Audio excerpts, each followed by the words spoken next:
Welcome to the Palazzo Podcast Prospects Power Half Hour. I'm Michael Goyette. That's Phil Goyette. Welcome to the show. We're glad to have you aboard. We're going to talk prospects. We're going to cover the AL West today. We did this 2 weeks ago where we started with an appetizer of the Houston Astros and the Los Angeles Angels of Anaheim. Is that correct? Yeah, little amuse-bouche to get you guys ready for the Whoa, that's so weird. entree. That's very bizarre because I just saw that in a Friends episode the other day. That's really specific.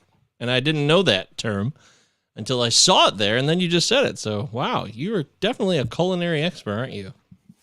No, the French language, man. The kings of language. The kings of language, the French. I didn't know that. Well, we're the kings of 2 L's and 2 Z's. Palazzo Podcast on Twitter. You go there for the Discord link and the Patreon. Sign up for all that crap. It's there for you. It will make a difference in your life. If you want to make a difference and support the show and you like what we do, we'd be grateful for that. Of course, there is baseball happening today. I saw the Tigers lose. That was unfortunate. Go Tigers. They lost to the Red Sox 5-3. Garrett Whitlock got the win, though, in 4 innings pitched of relief ball, which is nice to see based on how pitching has gone so far this season. You know, guys like Whitlock are coming in, they're pitching 3 to 4 innings, and they're going to get victories. And he didn't get a lot of Ks, unfortunately, but he's going to be a useful guy. Maybe not the guy I thought he would be right now as a closer. I'm still hoping maybe that happens, but that might be off for a while. Yeah, I think you're right, though. I think you'll have a major part to play in the team for the whole season. They signed him to an extension, I think, right? So, good stuff. And you just got to get creative, I think, with pitching a little bit and jam some of those longer multi-inning relievers in, and guys that can rack up some strikeouts like Whitlock or Spencer Strider we were talking about in the Discord channel, because it's going to be a mess, especially for the first month of the season where the rosters are bigger and guys can go up and down. It's going to take a while for these bullpen situations to figure themselves out. And everybody's getting hurt, too. Unfortunately. Yeah. Well, it's not a shocker. We had the short turnaround. Everybody knows it. Pitching's getting assaulted at times, but yet there are players in the mist who are making the most of it and still providing us with decent outings. Hell, Hermione Marquez gave a good outing over the weekend at Coors. So anything's possible, right? He's got the skills. He's always one that you're tempted to dip back into, you know. Speaking of injuries and ongoing action, I guess Luis Robert just ran into the wall making a catch in center field. They said he got up. But this is how these things begin for him. So the next Byron Buxton, right, in the wrong way, in the worst way possible. I do have that sinking fear that the healthiest season of his professional career has already happened. And the White Sox started him at high A that year. That year he in the minors where he played a full season. So, but look, we'll see. Dude, I gotta tell you, right now there is a fear that the prospect you're hoping will be the next big thing won't come to fruition. And in the AL West, there is a lot of talent there. And what we do with this is we talk about the next big 3. So we lay out the 3 that you should know, the big Dukeroos, the top 3 for each team in each division. Like I said, we already covered the Angels and the Astros. So let's move on to who you want to go with first, the Mariners, the Rangers, or the A's? Let's kick off with the Rangers because I had a request from Charlie Flynn, who can't jump on the stream tonight, but he did kind of say talk about Trevor Hauver a little bit. So we'll do that if we get to the Rangers first. So I say we'll do the Rangers first. Let's do it. Okay. So the top 3 are pretty standard or no? Yeah, I think so. I have Cole Winn third, Josh Young second, Jack Leiter first for the team's top 3. I think that's pretty. I guess maybe you might have Young ahead of Leiter depending on your preferences of bats versus pitching. Young got hurt too, which sucks. So we didn't get to see him to start the season and with a third base job like he might have gotten. But I still think Leiter's upside is just gigantic. So I think he could probably pitch in the bigs now if they wanted to use him. They just don't really have an excuse to use him right now. So they might as well hold him down, I suppose. And Cole Winn is another guy that could start for them in the future. Had a really nice season last year. Looked like he started putting it together. So I don't think there's any shocks in my big 3. Maybe the order of you might have a quibble or two with, but I think those are the guys pretty unanimously. Unanimous decision. Jack Leiter, Josh Young, who's hurt, unfortunately, and Cole Winn. Yeah. All right, so the next big three, who are the next three we should be looking for in Dynasty and the prospects to know for the Texas Rangers? Yeah, so we'll start with Trevor Hauver by request. And I did consider Hauver for the list. So he came over to the Rangers in the deal which sent Joey Gallo to the Yankees. He was part of the return for the Rangers in that deal. Hauver was like grease lightning out of the gate last season. He had a very electric debut in full season A. And then as he moved up the ladder, it slowed down for him a bit. But he's still an exciting prospect. I think the Rangers did a good job as getting him as just part of the return. Got a couple other guys too. I do like he's a left-handed hitter, and his position is kind of second base, maybe left field. I don't know that he has the arm to do much else for the team. Defensively, he might be an okay defender, but he doesn't have enough of an arm, I don't think, to cover anywhere else. So he's sort of limited defensively. He's a left-handed bat, which is nice. He has a good feel for the strike zone, and will take his walks. He should have a solid on-base percentage. And then he hit for a lot of power out of the gate. It slowed down as the season progressed. And when you watch Hauver play, he has a very uphill swing. He really is attempting to lift the ball frequently, which is good and bad, right? So the nice part is when he gets into one, he's not going to hit it on the ground. He'll hit it in the air. And he does have the power to opposite field as well. He's not a real huge guy, but he's got a lot of power. And he can hit opposite field home runs even off same-sided pitching, which is great to see. But I do worry about him getting so uphill with his swing, because I do worry about it getting maybe exposed as he reaches the higher levels. So he's going to have to figure out how to deal with this MLB pitch, which is a four-seam fastball that rides at the top of the zone, which you don't see a lot other than very elite pitching talent. And he's either going to have to avoid it completely and just take his lumps up there and hope he doesn't get exposed, because with the way that his bat path is, I don't know that he can catch up to that pitch, to be honest with you. So I do worry about his strikeout rate, and I do worry about him getting exposed, and also maybe not hitting for power, because as the pitchers he faces better pitching, they're going to give him less stuff to hit that he can drive. Okay. Well, man, I think about the Rangers, and I think about a team that has a lot of exciting pieces right now. It's kind of fun. They're a team that's on the come, and I haven't been able to say that about them maybe since the late 2000s, early 2010s, when they made that run to the series, and back-to-back years, right? And they lost both times, sadly. But they're a team that's exciting now. You know what's crazy about that? Preller was working for the Yankees at the time before he went to San Diego, right? And those Preller farm system Yankees teams, I did see a study from Baseball America that at one point in that system, they had like 50 future major league players in the system. It was bananas. Wow. It was the most out of any team in the study. The study was like the last 15 years or something. So they had a ton of depth of future potential major leaguers. I think they're kind of like that now, where they have a lot of depth again. And then, like you said, they got some young guys up at the major league level that are fun to watch too. So I am excited. I don't think Hauver would be in my next big three. We'll see. But I do like him as a prospect for sure. So I've got three guys I would watch. Number 3 is Maximo Acosta. He was an international signing a couple years back, same class as Byron Laura, another guy that I like. But Acosta seems to, between signing and coming stateside, really did a lot of physical development. So he looked more like a filled out big leaguer versus the smaller kind of, 15, 16-year-old that we were seeing videos of before he signed. So that's encouraging. Yeah. All-around talent, seems to have a really good feel for the barrel, good hand-eye coordination, good strong wrists, that kind of thing.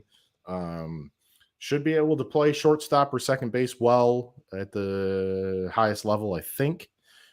Should be able to get on base some. Should be able to drive the ball for some power. Might steal some bags.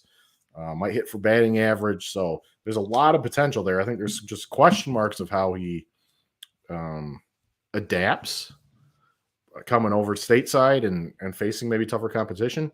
But Acosta is definitely one to watch in that system. So I have him as my third potential next big three guy. Ooh, Maximo Acosta. Evan Carter is a human being too. Some are saying that's what a lot of people are saying.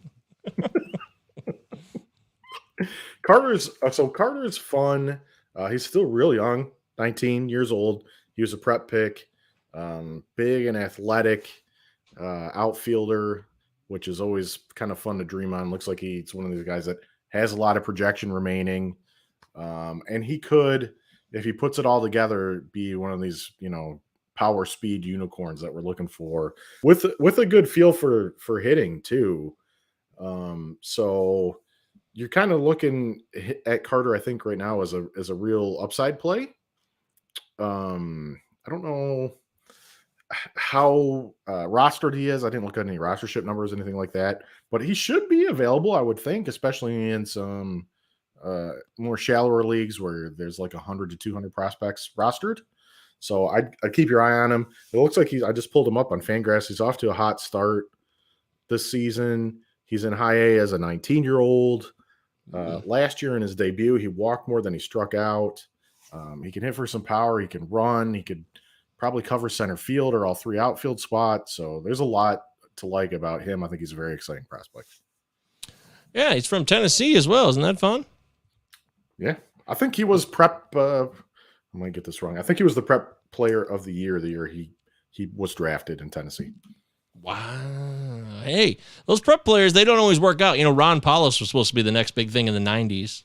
Yeah. That didn't work out either. So. That's what Beano Cook was telling us that. Beano Cook. Wow, that's a deep cut. And then there's Owen White, your number one next big three prospect. Yeah, and you might have missed the boat on him, and I don't know, in your league. If not, I would definitely go grab him. He was hurt a lot. I think we've talked about him on the show before. He was a very good prep athlete, played, I believe, high school football, basketball, baseball. Hurt a lot, had Tommy John, and then was also hurt otherwise early on in his career. So he hasn't pitched a whole lot. And then he kind of had a coming out party in the Arizona Fall League this fall. But the stuff could be electric. He has the look of maybe number 3 or even a number 2 starter moving forward. And then if you start thinking about this future Rangers rotation where they could have Leiter, Cole Winn, you could throw Owen White into the mix. So they do have a lot of arms coming that could be very exciting and enticing. I think right now White's the if he's not in the top 3 right now, he's right on the edge. And I would say by next year, he's definitely going to be a top 3 guy if any of these guys graduate or even without graduation. So scoop him in a league if you can still. I don't know if he's still unowned, but he's a very good guy to take a shot on. He's got a strong arsenal, gets whiffs, nice fastball. He's very athletic. So there's a ton to like there. Yeah, what a nice profile that is. Owen White of the Rangers, and there it is. That's Texas Rangers as Phil Goyette season. We're live here on the Plazo Podcast. Prospects Power Half Hour, 2Ls, 2Zs on Twitter, as always. Give me 2. You want to hit the Discord? We have Prospect Talked in there as well, plus a whole bunch of other stuff. And, of course, Phil has his own Discord that you need to check out as well, too. The Double Deuce Discord is very popular. You have, like, over 500 members or something like that, don't you? I think it was like 200 something, 240. 200,000? 200,000 members. Yeah. It's a couple million, so more or less. How about we go next to the moribund, but kind of exciting right now. They destroyed the Tampa Rays yesterday. The Oakland Athletics. What a dominant performance by the Athletics, 12-3 last I saw before the score went final last night against the Rays. And of course, Luis Patino had to lead that start like 13 pitches into it, so that can affect and throw the whole pitching staff into chaos. But the big three here, have 1 million pitchers though. The Rays, they do. They've Tommy Romero's making his debut tonight. That's exciting. Yeah, right? I like that. Yeah, absolutely. Kind of broke out last year. He's a guy that the numbers liked, so exciting to see what he can do. That it will be. I will check that start out. That's always fun to see a new pitcher come up who's got some, got a little bit of hype around him. The hype machine's brewing. But as far as the big three for the A's, Phil sees it basically like, well, most people would say. I think, Kristen Pache is definitely a guy they traded for from the Braves. He's going to be in their top three. You have Tyler Soderstrom, number one, who I love. I love Soderstrom's bat. I know it's still developing and there's going to be time. But your number two is Shea Langoliers, and I find that to be slightly intriguing. But go ahead. The Langoliers. So he has hit more than people thought he was going to. And I think it was a hamate problem he had his last year of college that maybe carried over to his pro debut. So it didn't look like there was as much power there as there maybe is. So I think Big Ben, when he was on the show, is a fan of Langoliers. I know he's watching the Brave system. Oh, yeah. He'll be on our NLE show, too, by the way, when we do that next. Yeah. Defensively, there's no question about his ability.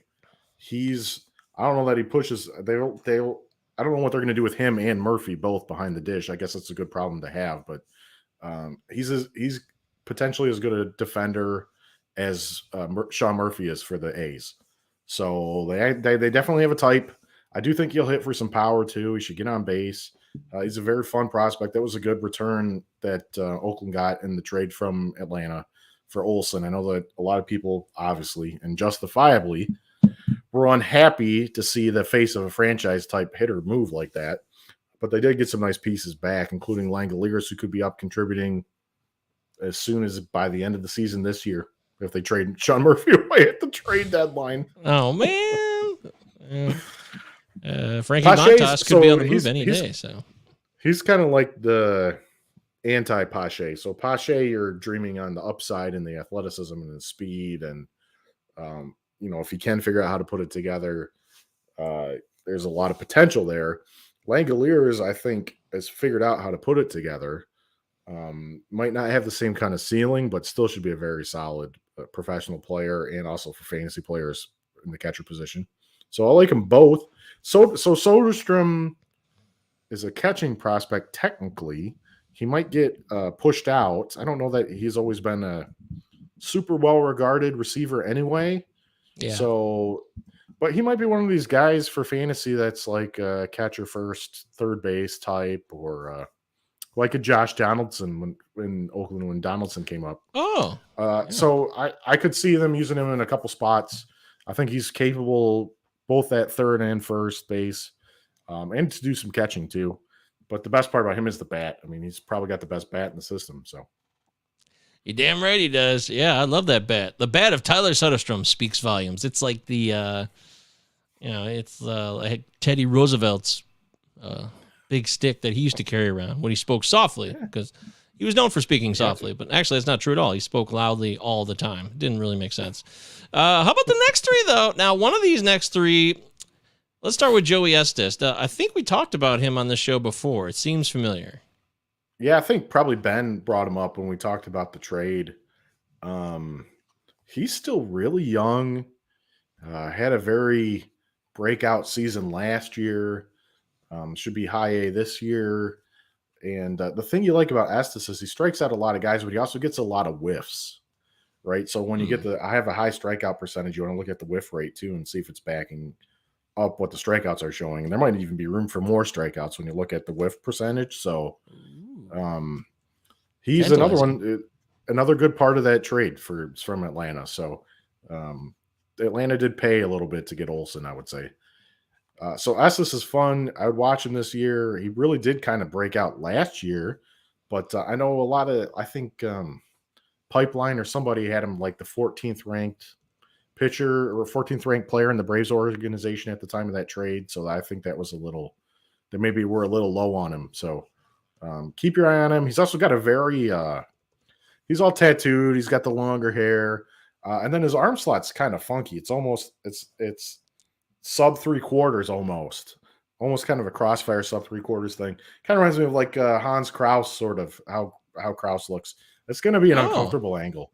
It's going to be an uncomfortable angle for hitters to deal with. So even if he doesn't stick as a starter, I think he can. He should be a bullpen weapon if he doesn't stick as a starter because of that arm slot. Awkward Joey Estes. Yeah. That's what they call him. What about JT Ginn? Yeah, he's been one of my baseball boyfriends for some time now. Ever since I liked him, he got drafted by the Dodgers as a prep and didn't sign. Instead, went to Mississippi State, where he had a very good freshman season. And then got hurt, had Tommy John his sophomore year, I think it was, at Mississippi State. And so the Mets drafted him after that, and then he got traded to Oakland in the Marte deal, I believe. And Ginn is another one. I just like, he's a smaller statured guy, but he's very athletic, really repeats his delivery super well. He's more of a sinker slider type, so he might not post real dominant strikeout totals. But he just looks like a mid-rotation guy to me that's going to can make a lot of starts, eat a lot of innings.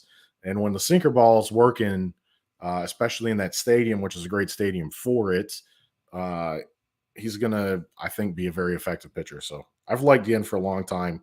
Still like him. I don't know that he makes his debut until maybe late next season, but keep your eye on Ginn for sure. Not related to Ted Ginn. Not that I know of. Okay. Not that I know of. Yeah. Jeff Wiley's here. Hey, what's up, Jeff? Jeff says numbers for Pache season right now. You want to take a stab at it, Phil? Every number? You could give me a triple slash or no, I know. Man, I don't know. I don't like a 230, 300, 400. Yeah, it's not gonna. I don't see it until he does it. I don't see it for him at the big league. So, kind of iffy slash. He might have 5 to 10-ish home runs. He could steal 20 bases, which is what you would be rostering him for in fantasy. But then he's probably hitting at the back end of the lineup until he gets settled. So that's a low. You're talking like in the offense, it's not very good. Oh, he wants home runs, RBI. Can you give him a home run? How about 7 home runs, 42 RBI? Yeah, something like that. 5 to 10-ish home runs, 50 to 60 RBI, something like that. Yeah, not fun. He's not a fun offensive player right now. He's just not. But he could prove something. You never know. And don't forget, Jeff was the number one. We're going to change Jeff's name to Jeff Lowe because he loved Josh Lowe so much on last week's show. Yeah. And Josh Lowe is getting all the run. Josh Lowe way up over Pache. Which is crazy because if you were looking at prospect rankings 2 years ago, they were like polar opposite. Everybody was wild about Pache. He was this guy where, he has the hit tool and the power's going to come and he's a super athlete. And then maybe he didn't ever really have the hit tool as a problem. So. Yes, that's a fair point. There's no doubt about that. The things change, though, especially in the prospect world. What you see now could change tomorrow. And the number one for the A's for the next big three should be no surprise because we haven't mentioned his name yet. The newly acquired Gunnar Hoagland from the Blue Jays. Yeah, he's top. He had top 10 buzz before he got hurt in college. He's a guy that could be not a mid rotation starter. It could be a potential number 1 or number 2 starter. I think he's got all the pieces. He just has to stay healthy. So and hope, Josh Lowe 2020, Pache not 2020. So Hoagland is a guy too that might be sneaking under radars because he's hurt. So if you can scoop him. Don't forget about him. He scoops and scores. You put the oops in scoops. That's what I know. All right, so we're making great time here. We're finishing up the AL West, and we got one more team to do. It's time to talk about, certainly not the least of this division, probably the most exciting and most stacked, arguably, the Seattle Mariners. They get all the love for Julio Rodriguez, who you guys should know about by now. Jared Kelenic graduated from prospect school. He's on to bigger and better things. Clearly, Julio Rodriguez... Oh, yeah, Matt Brash. Exactly. Another graduate. Today, yeah. Oh, how'd it go? I haven't seen the stats on that. They said he was dominating first inning, and then I haven't seen since, but... I'll have to look into that. I'm very curious about that. Frisbee slider. AJ Puck's slider, by the way, looked really, really good. I posted about that recently. He struck out Nick Castellanos on Saturday. Looked amazing. Puck, future closer for the Athletics once Lou Triviona gets shipped out. But we're talking Mariners here, and... Julio Rodriguez, number 1 stud, we're not going to really cover that. It's been covered ad nauseum. You have George Kirby and Noel Marte rounding out your top three for the current big three. George Kirby, Noel Marte, both big-time names. Some people think George Kirby's ready to go now as well, but there's just not room. And Marte is, maybe he could be the best of all of these. Yeah. I mean, they all should contribute. I would imagine they're all owned in your Dynasty League, so. Oh, yeah.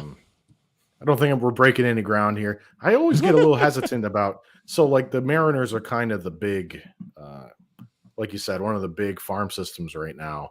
There always seems to be, or like Baltimore, there always seems to be a team where when they become the big farm system, then there's a lot of people out there that seem to know a lot about them. So I hope I don't get filleted on who I'm putting out on the Mariners list here, but. Oh, man. Nobody's going to fillet my guy Phil. I just wouldn't let that happen on this show. Of course, if it happened, it would be on Twitter after the fact, and we would be, behind our back. We wouldn't know about it. By the way, Matt Brash, 3 1/3 innings, 2 hits, 1 earned, 1 walk, 2 Ks. Just, rock solid so far. Nothing dominant, but rock solid. So, the next big three for the Seattle Mariners. Phil, let's start with 3. Yeah, number 3. I'm forgetting who I put third here.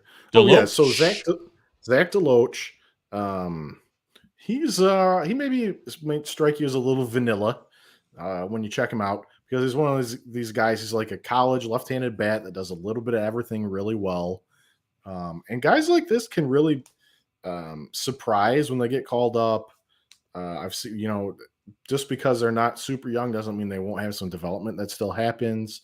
And they're also more likely to get called up because he can do a lot for the team, right? So he can get on base. He could probably hit for average. He can hit for some power. He can steal bags. He's a good defender. And I think there might be a chance for a little more power potential there too. So I know my estimated barrels liked him and estimated ex-Woba liked him last year. So Deloach might not have a ton of hype compared to some of the higher ceiling guys in the system, but he's the kind of guy I think the Mariners are going to need. So keep your eye on him. I would definitely be rostering him in the majority of Dynasty leagues right now. Zach Deloach, sneaky, but consistently good. Mm-hmm. Number 2 is Adam Mako. Adam Mako. Yeah, I think it's Mako. I guess I'm not sure now that I'm saying that. But look, Mako was on all my statistical lists last year, and it's now like there's no like top secret sauce going on here. If you just look at his stats, his K per 9 was over 15 last year. Wow, so, man. That's someone you need to pay attention to. Yeah. That's intense. Yeah. Left-hander. And when you watch him pitch, you can see why he got so many whiffs, because he has this, it's a spiked curveball he throws, which is a very popular pitch now. Which is basically like a single seam curve or something. But the spiked curve is, falls off the table. And his is excellent. It really spins, man. So Mako is a guy I would want to roster in a deeper kind of dynasty format. I don't think you need him in a real shallow league, but keep your eye on him this year, and he might be a guy that you're snagging. So I like Mako a lot. I did last year. I like him this year. I think the organization likes him too. So keep your eye on Mako. Of a good snag, there's no doubt about it. We're all looking for the next big snag. And then closing it out after Adam Mako and Zach Deloach for the Seattle Mariners. Number 1, the next big 3, number 1 prospect is a 17-year-old? Yeah, Lazaro Montez, who was the Org's big international free agent signing this January. And this kid's large. It's like 6'4", 200. Big time power already. So, and it's an organization that's done really well with international kids. So I think it's definitely a guy that it's a weird thing. If you're in a shallower dynasty league, you kind of need guys like this with the really big potential ceilings in at least one of your spots to throw in there. And if he doesn't pan out, the replacement level guy, there's a lot of replacements out there. So you kind of churn that spot until you hit on one. But if you don't get on those guys right away, you might not get at them at all. So take a shot at him. He's definitely a guy like FYPDs you should be picking up. Well, I guess those are over. But if he snuck through somehow an FYPD. Keep your eye on him. Try and snag him. Yeah, I think I kind of missed that name. I was focused on some other ones, and I hope I don't come to regret that. But it's still early, still stands to trade. I'm sure he's only 17, and the hype's going to be going on him for the next 2 years minimum before we really get a sense of where he's at. But that's how it's done. We did it in a timely manner. We finished the AL West. Next big three prospects. Give it up for Phil Goyette. He has spoken. Let it be written. Let it be done. If you have a debate, if you want to disagree with Phil, you can follow Phil on Twitter at Phil of Sports, PHIL of Sports.